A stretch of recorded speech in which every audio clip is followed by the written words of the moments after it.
नमस्कार प्रिय छात्रों, आप सभी का सक्सेस स्क्वायर में हृदय से स्वागत करती हूँ। आशा करती हूँ कि आप सब बेहद स्वस्थ कुशल होंगे।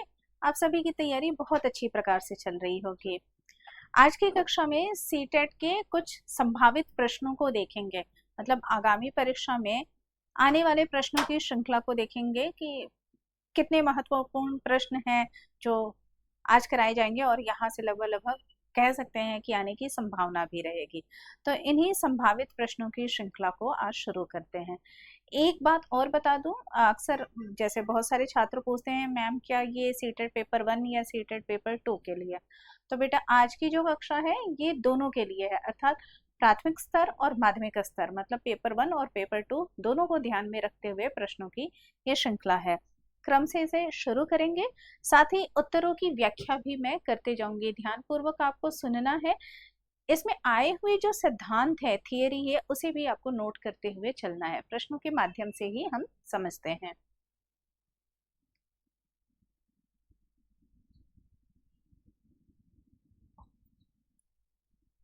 आइए देखिए, ये प्रश्न है, इसमें लिखा गया आशु भाषण प्रतियोगिता भाषा के किस विकास कौशल के किस कौशल के विकास में सहायक है। पुनः एक बार मैं प्रश्न को पढ़ रही हूँ।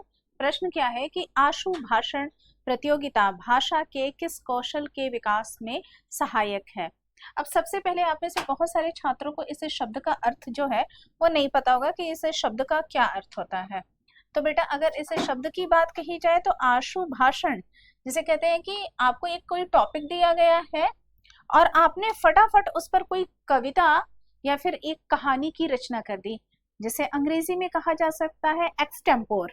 तो वही है आशु भाषण की बात की जा रही है कि तत्काल आप लोगों को कोई टॉपिक दिया गया, उदाहरण के लिए जैसे आज की हम बात करें इजराइल हमास युद्ध की बात कर लेते हैं कि इस पर आप लोगों को निबंध लिखने को दिया जाए या कुछ बोलने के लिए, क्योंकि यहाँ पे मौखिक अभिव्यक्ति की बात हो रही है तो बोलने की बात कर रहे हैं। तो कौन सा प्रश्न जो है इस पे आपको फटाफट, अगर आपको कम से कम 50 शब्दों में बोलना है तो आप सक्षम हो सके, तो जाहिर सी बात है कि ये मौखिक अभिव्यक्ति के कौशल के विकास में सहायक है। आशु भाषण की बात की जाए तो ये हमेशा ध्यान रखेंगे कि तुरंत अगर किसी कविता का पाठ करना हो, जैसे प्रदूषण पर कोई कविता बनानी हो तो आपने तुरंत निर्माण कर दी, तो ऐसे कहा जाता है आशु भाषण। ये ध्यान रखेंगे, भाषण मतलब बोलना। आशु का अर्थ होता है तुरंत या त्वरित, इन शब्दों को भी ध्यान रखेंगे। भाषण जैसा बोलने से संबंधित है और आशु का अर्थ होता है त्वरित, मतलब तुरंत। तुरंत ये शब्द का अर्थ आप ध्यान रखेंगे। किसका अर्थ है? ये आशु का अर्थ है। और भाषण अर्थात बोलना, तो ये किससे संबंधित है? ये मौखिक अभिव्यक्ति से संबंधित है। आसान था ये प्रश्न और स्पष्ट हो गया। अगले प्रश्न पर हम बढ़ते हैं। अगला प्रश्न है सुनना कौशल के बारे में कौन सा कथन उचित नहीं है। सुनना कौशल के बारे में कौन सा कथन उचित नहीं है। सीटेट में ना ये नहीं वाले प्रश्न बहुत बार पूछे जाते हैं और ऐसा होता है कि प्रश्न तो हम पढ़ रहे होते हैं पर जब उत्तर देना रहता है गलती से हम गलत उत्तर मार्क कराते हैं, अर्थात हमारे दिमाग में नहीं शब्द जो है वो अनुपस्थित हो जाता है। मतलब हम ध्यान ही नहीं देते हैं कि हमने नहीं का उत्तर देना है। तो ऐसे प्रश्नों में ना हमेशा अंडरलाइन कर लिया कीजिए कि नहीं को अंडरलाइन कर लीजिए। और जो मेन क्वेश्चन था, मेन क्वेश्चन क्या है आपका, मतलब क्या टॉपिक है? सुनना कौशल के बारे में। तो अब यहाँ ध्यान रखेंगे, यहाँ पे श्रवण कौशल से संबंधित प्रश्न किया जा रहा है और इन विकल्पों में से कौन सा कथन है जो उसके बारे में उचित या ठीक नहीं है। तो ये आप लोगों को ध्यान रखना है। ऐसे नहीं वाले प्रश्नों को अटेम्प्ट करते समय आपको जो मेन क्वेश्चन है, जो मेन वर्ड है, उस पर अंडरलाइन कर देना है और नहीं पर अंडरलाइन करके फिर क्वेश्चन का आंसर देना है। तो देखिए, सुनना कौशल अन्य कौशलों के विकास में सहायक है, ये तो ठीक है, क्योंकि श्रवण जो कौशल है वो उसे आधारभूत कौशल कहा जाता है। ध्यान क्या रखेंगे, श्रवण कौशल को क्या कहा जाता है? आधारभूत कौशल।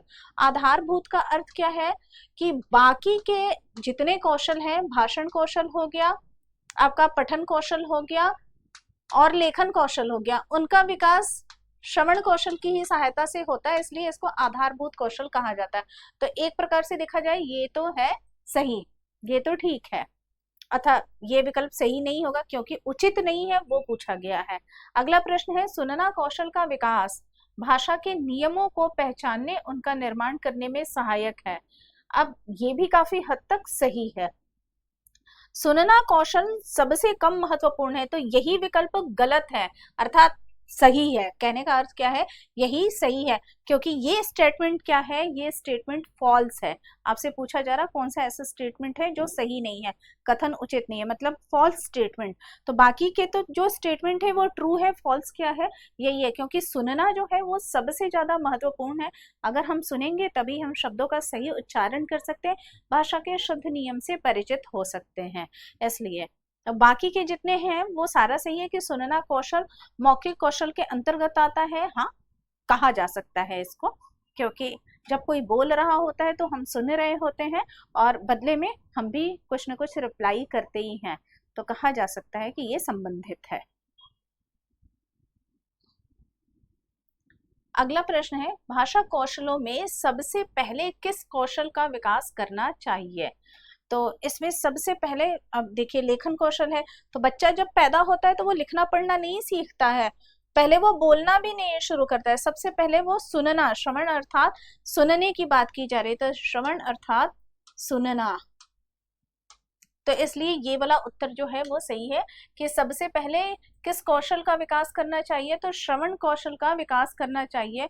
और इसीलिए बेटा कहा भी जाता है कि बच्चे के सामने ऐसी भाषा का प्रयोग करना चाहिए जो परिमार्जित हो, शुद्ध हो और मानक भाषा हो, स्टैंडर्ड लैंग्वेज जिसे कहा जा सकता है वो। तो इसीलिए बच्चा क्योंकि सुनकर खुद ही वैसा बोलेगा, जैसा आप बच्चे के सामने नमूना प्रस्तुत करेंगे बिल्कुल बच्चा उसी प्रकार बन जाएगा। तो इसलिए आपको बोलने का जो तरीका, आपके बोलने का तरीका शुद्ध, साफ, उच्चारण शुद्ध होना चाहिए, स्पष्ट होना चाहिए। तो इन बातों का आपको ध्यान रखना है।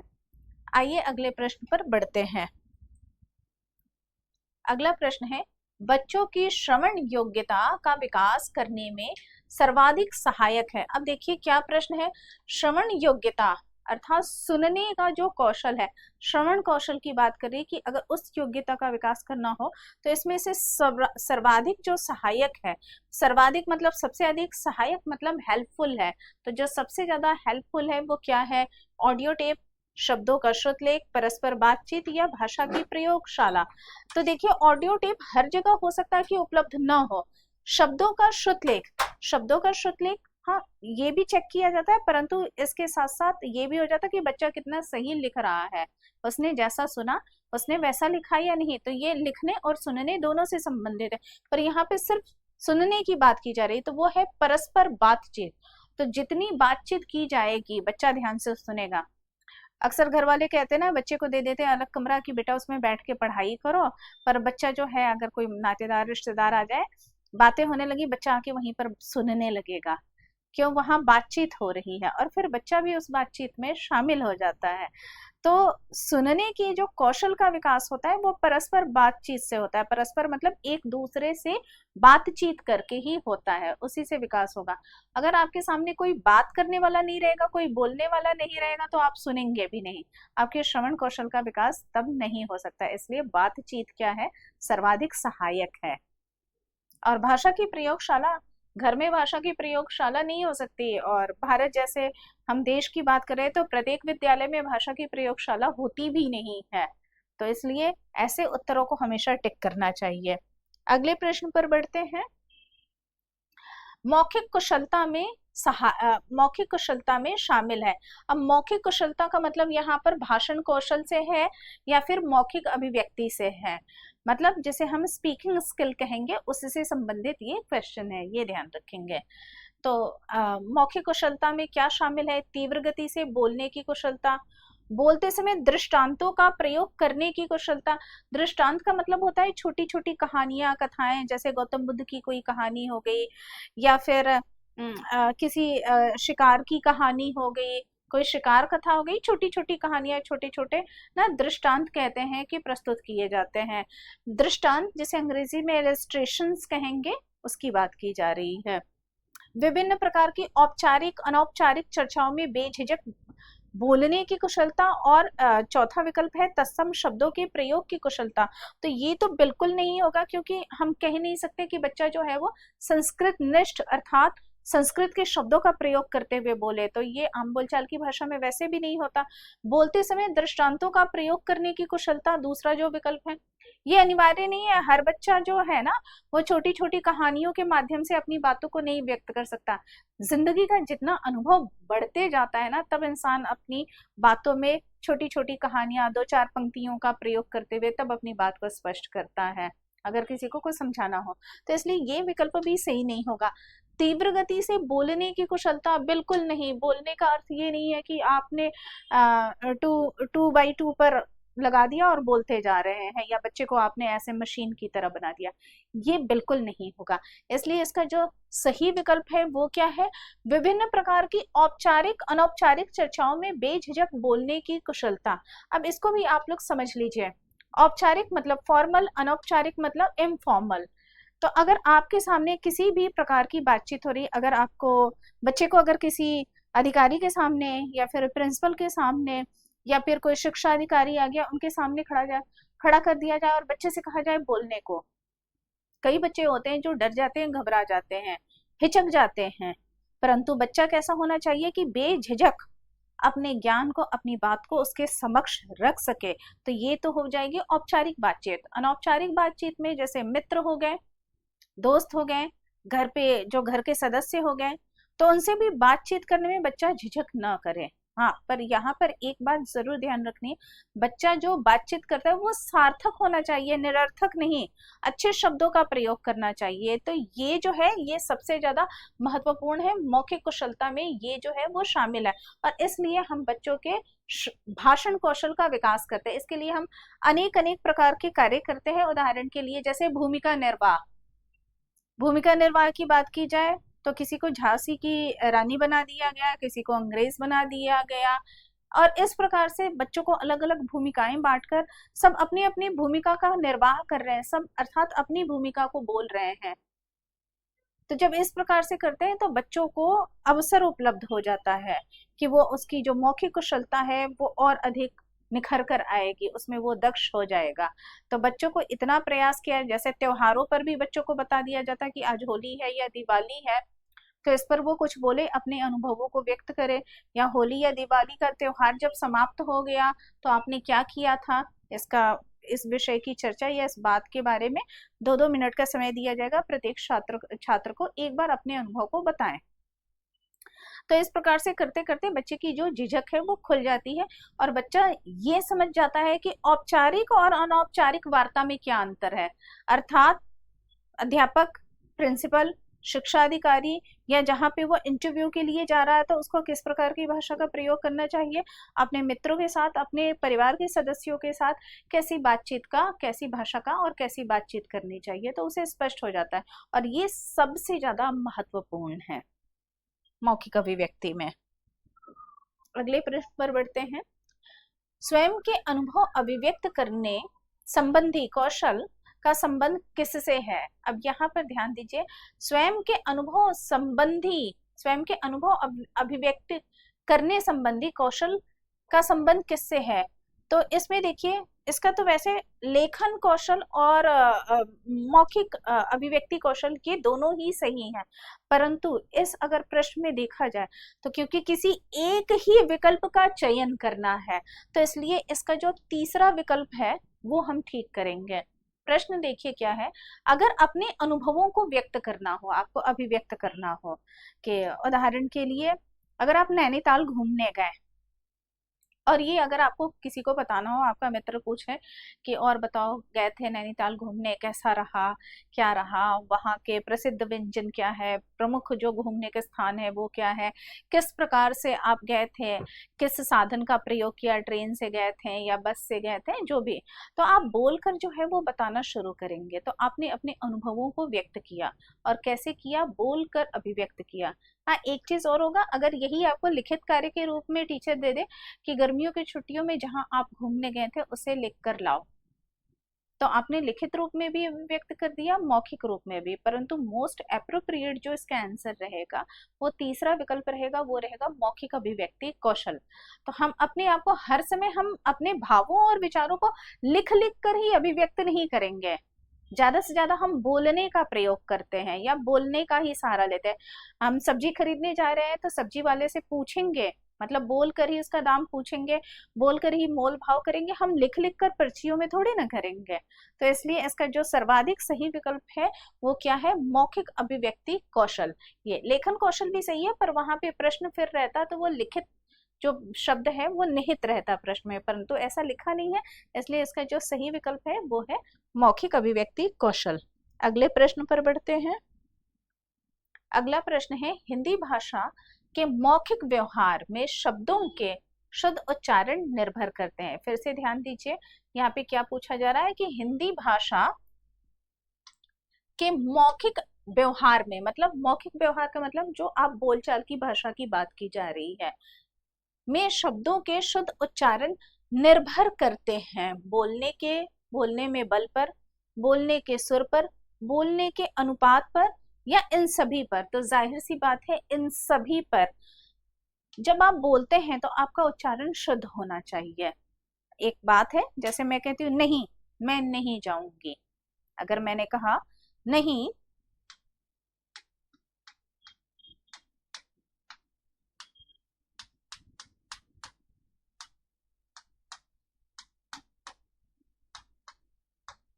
मैं नहीं जाऊंगी, अब जो इसमें पहले वाला नहीं है, मैं इस पे बल दे रही हूँ बोलते समय, है ना। तो बोलने में बल पर, मतलब बोलते समय अगर आप किसी विशेष शब्द पर बल दे रहे हैं तो ये भी आवश्यक है, अनिवार्य है। कभी कभी हमारी बातचीत साधारण होती है, कभी कभी जो हमारी बातचीत है वो साधारण ना होकर हम, कभी ऐसा होता है कि किसी भाव पर अगर हम बल देते हैं या हम अपने भाव की अभिव्यक्ति करना चाहते हैं तो उसमें हम किसी एक शब्द पर बल दे देते हैं। जैसे मेरा आज घूमने जाने का मन नहीं है, अगर इस बात को व्यक्त करना हो, पर अगर मुझे इसी बात, ऐसे साधारण वाक्य बोल दिया, पर मुझे बलपूर्वक बोलना हो तो मैं कहूंगी नहीं, मैं घूमने नहीं जाऊंगी, इस प्रकार से बोला। तो इसमें नहीं शब्द के प्रयोग के माध्यम से मैंने अपनी बात पर बल दे दिया। बोलने के सुर पर, बोलने का सुर भी बहुत महत्वपूर्ण होता है कि कब जो है आपकी पिच हाई होनी चाहिए, कब लो होनी चाहिए। तो इसका भी ध्यान रखना है कि अगर आप एक वक्ता के रूप में किसी के समक्ष उपस्थित हैं और अपनी बात रख रहे हैं उन सभी के समक्ष, तो आपका जो सुर है वो ऊंचा होना चाहिए, शब्दों पे जोर होना चाहिए कि जिससे सुनने वाली जो जनता है वो बरबस आपकी तरफ आकर्षित हो। तो ये आपकी बोलने की कला ऐसी होनी चाहिए। हाँ, जहां पर आपको लग रहा है कि आराम से बातचीत की जा सकती है, जो आपको ध्यान पूर्वक और धैर्य पूर्वक सुन रहे हैं, तो आपकी बात में गंभीरता भी होनी चाहिए, आपकी बात में लचीलापन भी होना चाहिए। तो इन सारी बातों पर कि आपका सुर कैसा होना चाहिए ये बड़ा महत्वपूर्ण होता है। बोलने के अनुपात या अनुतान भी कह सकते हैं, अनुतान मतलब इन नोट, ये तो बोलने के अनुपात, कम बोलना है या ज्यादा बोलना है, इस पर भी ध्यान रखना है कि कहाँ आपका कम बोलकर काम चल जाएगा, कहाँ आपको बोलने की अधिक आवश्यकता है। दूसरा अनुतान, यानी इन टोन पर, इन नोट पर बात की जा रही है, तो ये भी क्या है, इम्पोर्टेंट है कि आप बोलते समय आपका अनुतान कैसा है। इन सब आप जोर डाल रहे हैं या नहीं डाल रहे हैं, तो इन सब, तो इन सभी पर निर्भर करता है। धन्यवाद ज्ञापन मौखिक अभिव्यक्ति का रूप है। धन्यवाद ज्ञापन, ज्ञापन का अर्थ होता है मेमोरेंडम। तो जब धन्यवाद ज्ञापन मतलब थैंक यू लेटर जिसको हम कह सकते हैं एक प्रकार से, आप कब लिखते हैं? क्या साहित्यिक रूप में, क्या अनौपचारिक रूप में, या व्यवहारिक रूप में, या फिर उपयुक्त सभी? तो एक प्रकार से उपयुक्त सभी। तो जो धन्यवाद ज्ञापन है इसका प्रयोग जो है वो हम साहित्यिक रूप में भी कर सकते हैं, अनौपचारिक अर्थात आप अपने फ्रेंड को भी थैंक यू लेटर लिख सकते हैं। व्यवहारिक रूप से कहा जाए तो औपचारिक इसका मतलब, तो उस प्रकार भी आप थैंक यू लेटर आप अपने अधिकारी को भी लिख सकते हैं।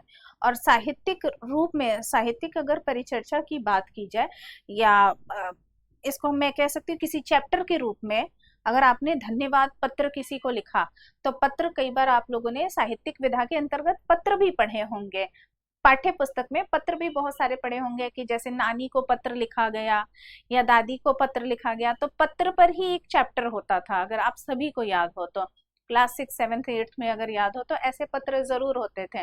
तो आप नानी के घर गए थे, लौटते समय नानी ने आपको गुलाब जामुन बना कर दिए, तो इस पर अगर आपने पत्र लिखा, नानी को आपने पत्र लिख दिया, या फिर आपने किसी महत्वपूर्ण लेखक, चर्चित लेखक का आपने कोई एक चैप्टर ऐसा पढ़ रहे हैं जिसमें वो किसी को धन्यवाद देते हुए अपनी बात कह रहे हैं, तो इस प्रकार से देखा जाए तो साहित्यिक हो गया, अनौपचारिक हो गया और व्यवहारिक, हम सभी रूपों में जो है वो धन्यवाद ज्ञापन का प्रयोग कर सकते हैं।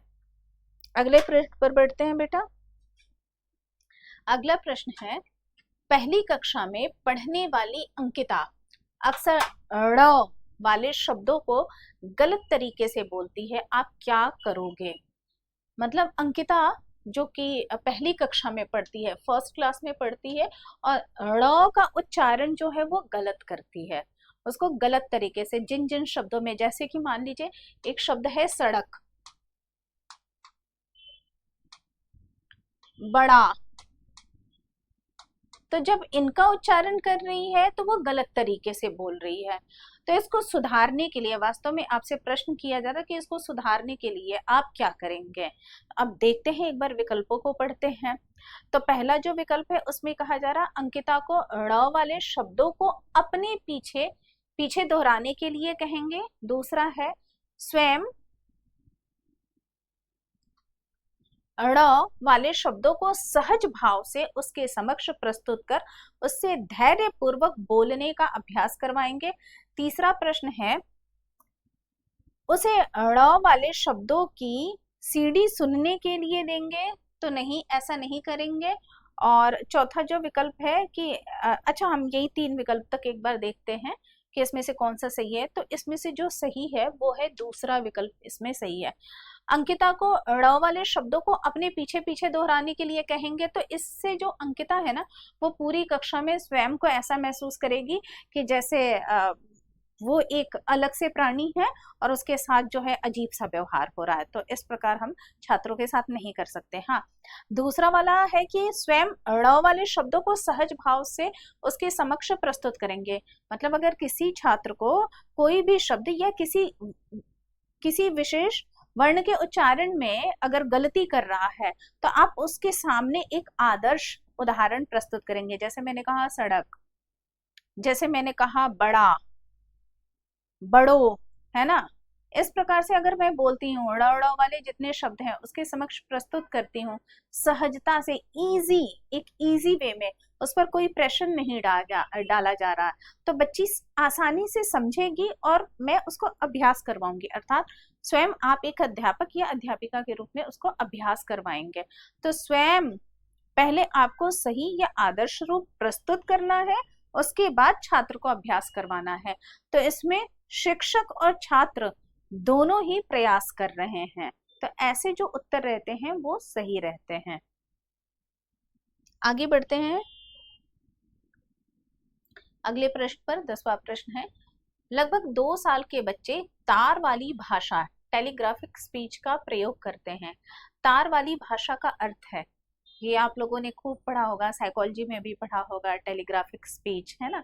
तो बच्चा पर्टिकुलर कुछ वर्ड्स होते हैं, उसी को ध्यान में रखते हुए वो सेंटेंस बोलने की कोशिश करता। मतलब उसके घर वाले समझ जाते हैं, पड़ोसी समझे या ना समझे, रिश्तेदार समझे या ना समझे, पर घर वाले समझते हैं। तो जैसे बच्चा अगर बोलता है मम, तो घर वालों को पता है कि इसे पानी पीना है, तो उसको पानी ला के दिया जाता है।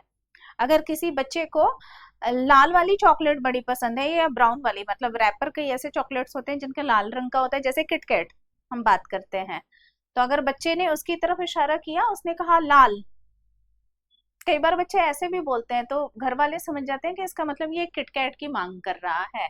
क्योंकि कई बार बच्चों को विशेषण रंगों के बारे में भी पता रहता है, खासकर जो 2 वर्ष की लड़कियां होती हैं उनको ज्ञान हो जाता है कि कौन सा जो रंग है वो पीला है, नीला है, गुलाबी है, ये पता होता है।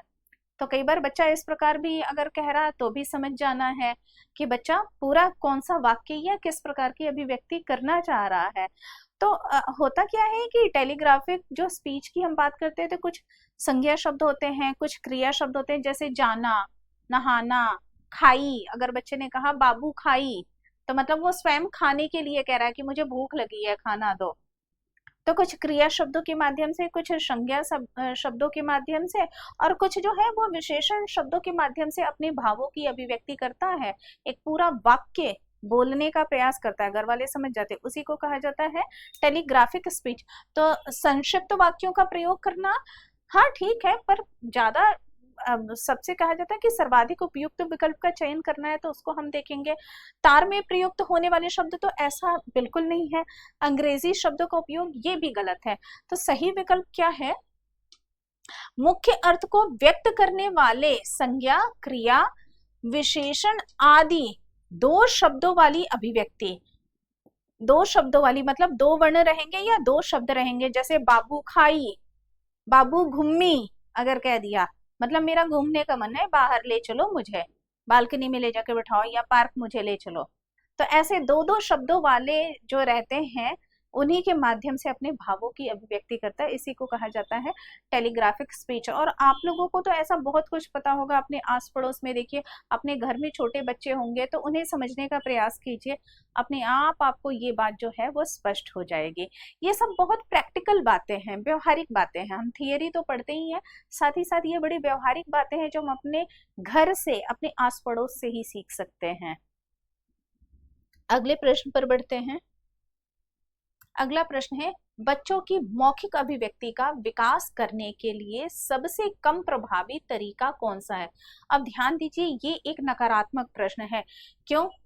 सबसे कम प्रभावी तरीका पूछ लिया गया है। फिर ऐसे प्रश्नों में ये ध्यान रखेंगे जहां पर पूछा जाए सबसे कम, सबसे अधिक, ऐसे जितने भी प्रश्न रहते हैं, इन शब्दों को आप अंडरलाइन कर लीजिए, तब उसके बाद आप विकल्प पढ़िएगा, क्योंकि इस प्रकार के प्रश्नों में भी गलती होने की संभावना सर्वाधिक होती है।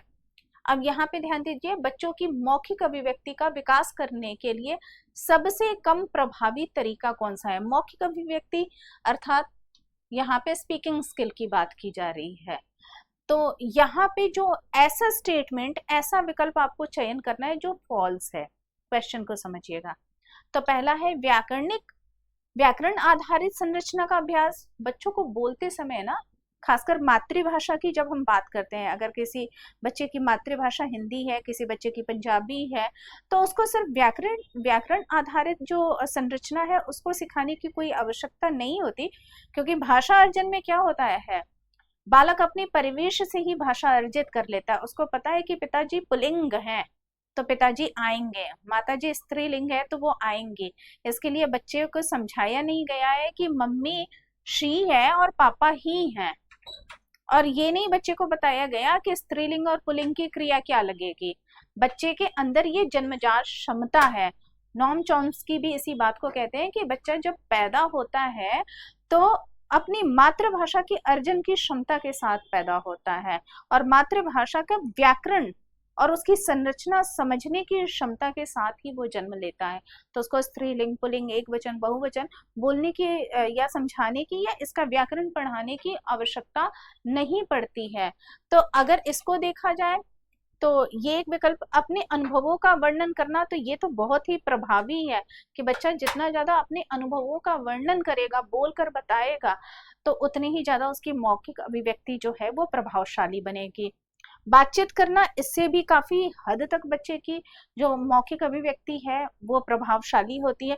संवाद अदायगी अर्थात डायलॉग डिलीवरी, जब बच्चे को हम डिफरेंट डिफरेंट दे देते, जैसे कोई छत्रपति शिवाजी बनेगा तो उसके डायलॉग्स बोल दो, उनके डायलॉग बोल दो, कोई झांसी की रानी बनेगी तो उनके डायलॉग बोलो, तो इससे क्या होगा, इससे तो बच्चे की मौखिक अभिव्यक्ति जो है वो और ज्यादा प्रखर हो जाएगी। तो इसलिए ये भी विकल्प सही नहीं है। तो सही क्या है, क्योंकि ये स्टेटमेंट गलत है और आपसे पूछा जा रहा सबसे कम प्रभावी तरीका, तो सबसे कम प्रभावी तरीका यही है कि व्याकरण आधारित संरचना का अभ्यास। बच्चे को हमें ये सब कराने की कोई जरूरत ही नहीं है। हम बच्चे को ये थोड़े ना सिखाते हैं कि पापा, बच्चा ये थोड़े ना बोलता है पापा आ गई, पापा आ गए। अपने परिवेश से सुन रहा है, भाषा का व्याकरण अपने आप उसने ग्रहण कर लिया। तो हमें व्याकरण सिखाने की, मातृभाषा का व्याकरण सिखाने की कोई आवश्यकता नहीं होती, औपचारिक शिक्षा देने की कोई आवश्यकता नहीं होती है आरंभिक वर्षों में। बच्चा अपने आप जान रहा होता है इसे। आगे बढ़ते हैं अगले प्रश्न पर। उम्मीद करती हूँ कि आपको ना ये प्रश्न और इनके उत्तरों की व्याख्या भली प्रकार स्पष्ट हो रही होगी। हाँ, अगर किसी को स्पष्ट न हो पाए तो वो कमेंट में जो है वो अपनी दुविधा को छोड़ सकते हैं। जो भी है, जो ना समझ में आया हो, कमेंट में आप छोड़ देंगे, आपको उत्तर दिया जाएगा। पर आप जुड़े रहें और ध्यान देते रहें इन प्रश्नों और इनके उत्तरों की व्याख्याओं पर भी। अगला प्रश्न है, कलिका हिंदी भाषा में बोलते समय कई बार अटकती है, आप क्या करेंगे? कलिका जो है हिंदी भाषा में बोलते समय, तो जब वो हिंदी भाषा बोलती है तो वो कई बार अटकती है।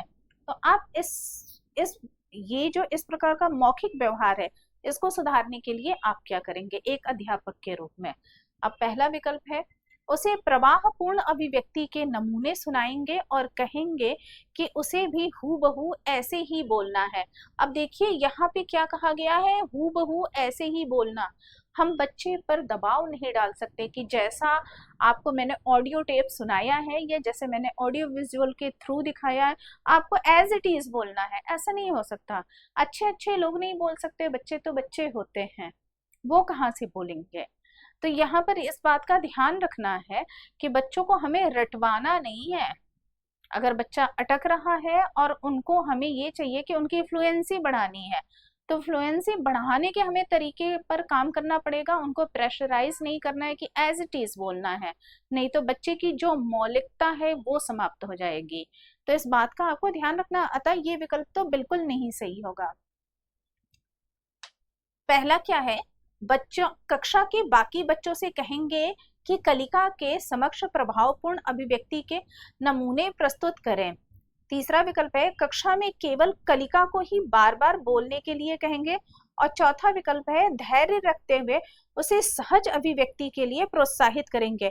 तो जिस विकल्प में ना ऐसे सहज और अभिव्यक्ति शब्द आ गया ना, वो हमेशा सही होता है और प्रोत्साहित करने की, मोटिवेट करने की बात कही जा रही है, तो इसलिए जो चौथा विकल्प है वो सही है। तीसरे विकल्प में बार बार कलिका को ही बोलने के लिए नहीं कहा जाएगा। अगर कलिका अटक रही है बोलने में और हम ये कह रहे हैं कि बेटा आप ही पढ़ो या सिर्फ आप ही बोलो, तो ये नहीं सही है। इससे बच्चा डीमोटिवेट हो सकता है, इससे बच्चा थक सकता है। इसके अतिरिक्त बच्चे को सुनने का, अन्य भी बोलेंगे तो बच्चा सुनता है ना, और सुनकर भी तो सीखता है कि अच्छा ये मेरा मित्र तो बड़ा फटाफट बोल रहा है, बड़ी धारा प्रवाह एकदम बोल रहा है, एकदम फ्लुएंट है इसकी भाषा, तो मुझे भी तो ऐसा बोलना चाहिए। जब बच्चा सुनता है तभी तो प्रेरणा प्राप्त करता है, तभी तो कुछ सीखता है। इसलिए केवल एक को ही बोलने देना सही नहीं है, तो इसलिए ये विकल्प भी नहीं सही होगा। और जो अगला विकल्प है कि कक्षा के बाकी बच्चों से कहेंगे कि कलिका के समक्ष प्रभावपूर्ण अभिव्यक्ति के नमूने प्रस्तुत करें, तो ये ध्यान रखिए एक अध्यापक या अध्यापिका के रूप में कक्षा के अन्य छात्रों को आप नहीं कहेंगे। वैसे स्थितियों में जब कोई एक छात्र गलती कर रहा है तो उस छात्र की गलती सुधारने के लिए आप बाकी बच्चों की ड्यूटी नहीं लगाएंगे। ये आपका कर्तव्य बनता है कि आप उसके सामने एक आदर्श उदाहरण प्रस्तुत करें, फिर उससे कहें कि बेटा सहजता के साथ इजी वे में आप बोलने की कोशिश करो, आप उसे मोटिवेट करेंगे। ये ध्यान रखना है। तो ऐसे विकल्पों में जहां बच्चों की ही ड्यूटी लगा दी जाए कि वो फला बच्चा गलत कर रहा है तो आप सुधारो, ये नहीं होगा। भाषा, कम से कम भाषा की कक्षा में तो ऐसे उत्तर नहीं सही होंगे। हाँ, सिर्फ इतना रहेगा कि बच्चा उसे सुने और ग्रहण करे, ये आप कह सकते हैं। पर एक बच्चा दूसरे बच्चे को सुधारे या उसकी भाषा को सुधारे, हो सकता है बच्चे की भाषा में तमाम त्रुटियां हों, तो इस प्रकार के काम कक्षा के बाकी छात्रों से नहीं करवाएंगे। ठीक है, आगे बढ़ते हैं। अगला प्रश्न है, उच्चारण कौशल की परीक्षा किससे ली जा सकती है? उच्चारण कौशल, उच्चारण का अर्थ मतलब बोलना है और उच्चारण का अर्थ पढ़ने से भी है। उच्चारण मतलब आप कितना सही बोलते हैं या आप कितना सही पढ़ते हैं, उसकी बात की जा रही है। पहला लिखित परीक्षा के माध्यम से, तो लिखित परीक्षा के माध्यम से तो हमें वर्तनी का पता चलेगा कि बच्चे की स्पेलिंग सही है या गलत है, तो इसलिए ये विकल्प सही नहीं है। मौखिक परीक्षा, हाँ ठीक है, ये हो सकता है। निबंधात्मक परीक्षा, तो ये भी लिखित है इसलिए नहीं सही है। वस्तुनिष्ठ मतलब मल्टीपल चॉइस वाले, तो ये भी नहीं सही है। तो सही क्या है? मौखिक परीक्षा। तो उच्चारण कौशल कि बच्चों के शब्दों का उच्चारण कितना सही है कितना गलत है, इसकी परीक्षा हम कैसे ले सकते हैं? तो मौखिक परीक्षा, मौखिक परीक्षा जैसे बच्चों से प्रश्नों के उत्तर पूछ लेना, बच्चा कितना सही उत्तर दे रहा है, किन शब्दों का कैसे उच्चारण कर रहा है, इस पर। तो इस प्रकार की, या जैसे हम आम बोलचाल में वाइवा कह लेते हैं, तो उस माध्यम से हम बच्चे की मौखिक परीक्षा जो है ले सकते हैं।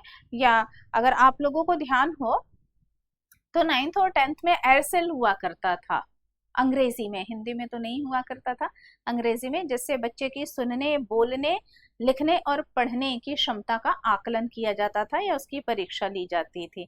तो ये उसी प्रकार से है। आगे अगले प्रश्न पर हम बढ़ते हैं।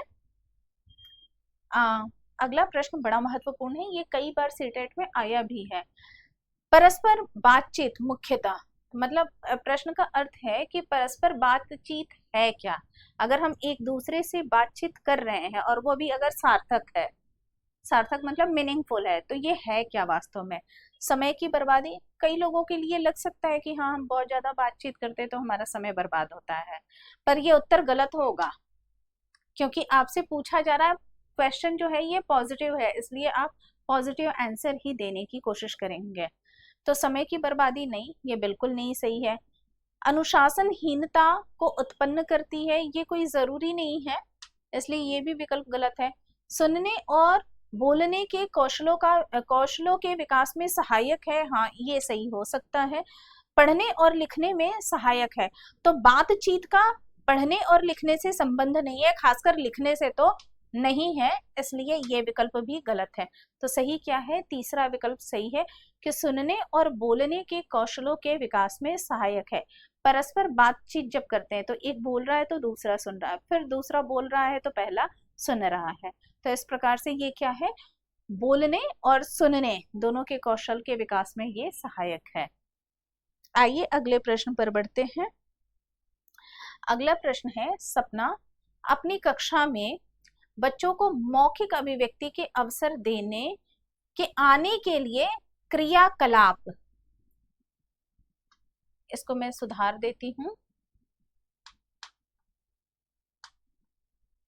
क्रियाकलाप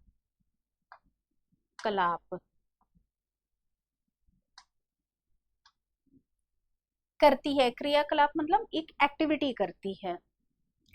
आप निम्नलिखित में से सबसे ज्यादा प्रभावी किसे मानते हैं? फिर से ध्यान दीजिए, बच्चों की मौखिक अभिव्यक्ति को अवसर देने के लिए, अर्थात बच्चे जो है वो मौखिक रूप से बहुत ज्यादा दक्ष हो जाएं, मतलब अपने भावों और विचारों को रखने में पूर्णतः सक्षम हो, इसके लिए वो कुछ एक्टिविटीज करवाती है।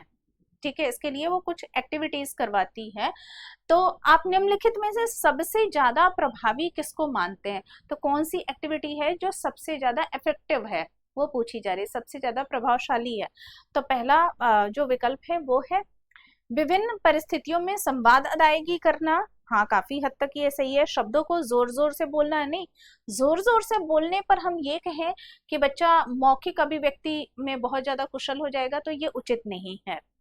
कहानी को बोल बोल कर पढ़ना, क्योंकि यहाँ पर पढ़ने की बात नहीं हो रही है, यहाँ पे बात किसकी हो रही है? मौखिक अभिव्यक्ति की, जिसमें बच्चा बिना देखे बिना पढ़े कुछ बोल रहा है, अपने अनुभवों को अभिव्यक्त कर रहा है, उसकी बात कही जा रही है।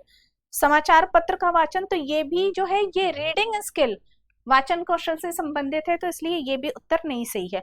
तो पहला सही है कि विभिन्न परिस्थितियों में संवाद अदायगी करना, मतलब आपके सामने डिफरेंट सिचुएशंस हैं और उसमें आपको डिफरेंट डिफरेंट डायलॉग डिलीवर करना है, तो आप जब मौखिक अभिव्यक्ति में एकदम कुशल रहेंगे तभी आप कर सकते हैं।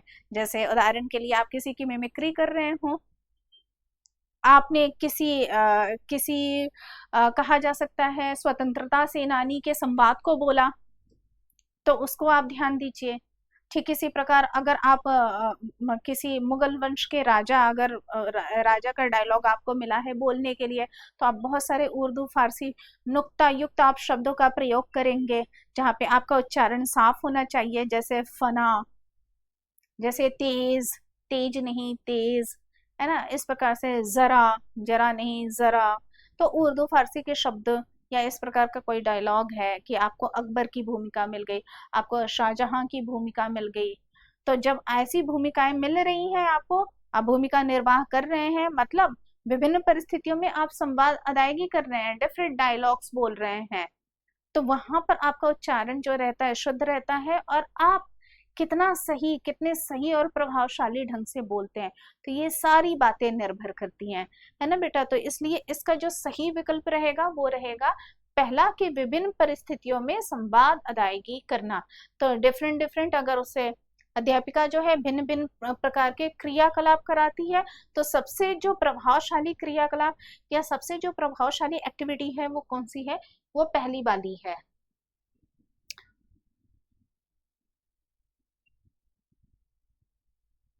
ठीक है, तो इस प्रकार आज की जो प्रश्नों की श्रृंखला थी, इसको यहीं पे समाप्त करते हैं।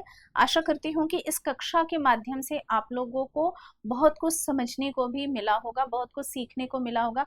प्रश्नों को कैसे अटेम्प्ट करना है ये भी आपको आज सीखने को प्राप्त हुआ होगा। आज की कक्षा को हम यहीं समाप्त करते हैं। इससे पहले आप सभी से एक अनुरोध करूंगी कि सक्सेस स्क्वायर के चैनल को या सक्सेस स्क्वायर की जो कक्षा है उसे आप ज्वाइन करें।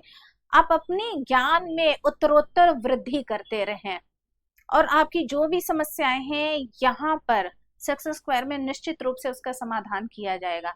जो भी आपकी सीटेट या फिर टीचिंग एग्जाम है या नॉन टीचिंग एग्जाम है, भिन्न भिन्न प्रकार की जो परीक्षाएं हैं उनसे संबंधित यदि कोई दुविधा है तो सबका समाधान यहाँ पर किया जाएगा। आप आइए, सक्सेस स्क्वायर से जुड़िए, अपने ज्ञान में वृद्धि कीजिए, साथ ही साथ आप अपने मित्र, अपने रिश्तेदारों को भी एक बार प्रोत्साहित कीजिए कि वो यहाँ की कक्षाएं देखें, आकर पढ़ें और अपना भविष्य जो है वो स्वर्णिम बनाए। इसी के साथ आप सभी से विदा लेती हूँ। धन्यवाद।